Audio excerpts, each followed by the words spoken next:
One of Nelson Mandela's close friends is with us again. Jerry Inzerillo is the president and CEO of IMG Artists.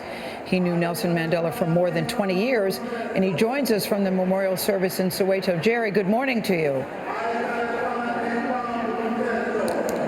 Good morning, Gail. You'll pardon me, it's very loud here. 90,000 very excited people. I know.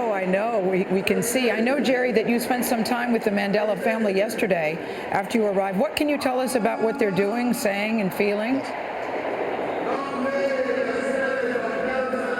Yes, it was a very emotional day with the family all day yesterday. They're very, very dignified. Of course, it's heartfelt that they would lose, their father, their grandfather, their husband, but they're very dignified as a family. They're very united.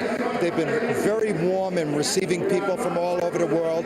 Instead of thinking about their own grief, they've been very concerned about people's comfort and logistics. I mean, they're really an extraordinary family. So I think they've been strong. I think they've been elegant. But on top of all their grief, they've been very considerate to everyone. Jerry, we know that Nelson Mandela thought about where he wanted to be buried, his final resting place. Did he talk about or plan, I've asked this of others, about what he wanted this day to be about and like? Yes, he did. He always felt that when it was time to go, Madiba was very self-effacing. So he said, I don't want anybody making a fuss over me. He would say it all the time. But he had such wonderful memories from his boyhood in Kunu, and that's where, he was still a very traditional, very principled man, even through the whole 95 years. So he used to say often that as the sun rises, my heart rises, as the sun sets, my heart sets, and I want my heart to set in Kunu. So he'll be buried in his childhood ancestral village. Jerry, I want to ask you about Archbishop Desmond Tutu, who I know in a remembrance on Sunday called Mandela. He said he was a magician who turned South Africa, a poisonous caterpillar, into a beautiful butterfly. You've been with Archbishop Tutu. How is he doing? He is a remarkable man.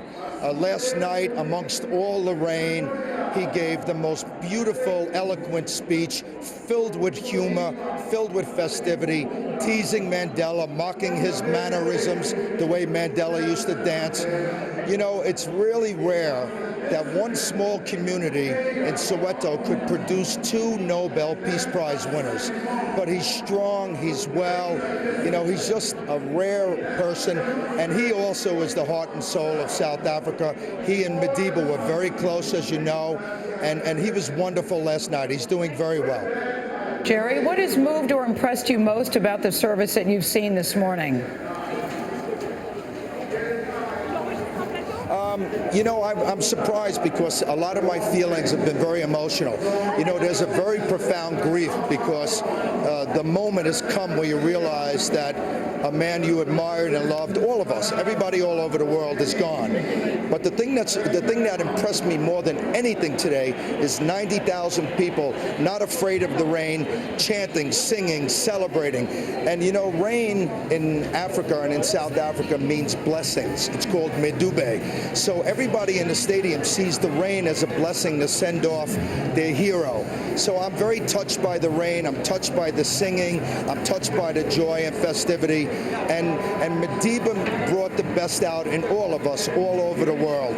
So the way the rain makes the ground fertile for crops, Madiba made all our souls fertile for good service in our futures. So we owe him for that. All right, Jerry Inzerillo, thank you very much.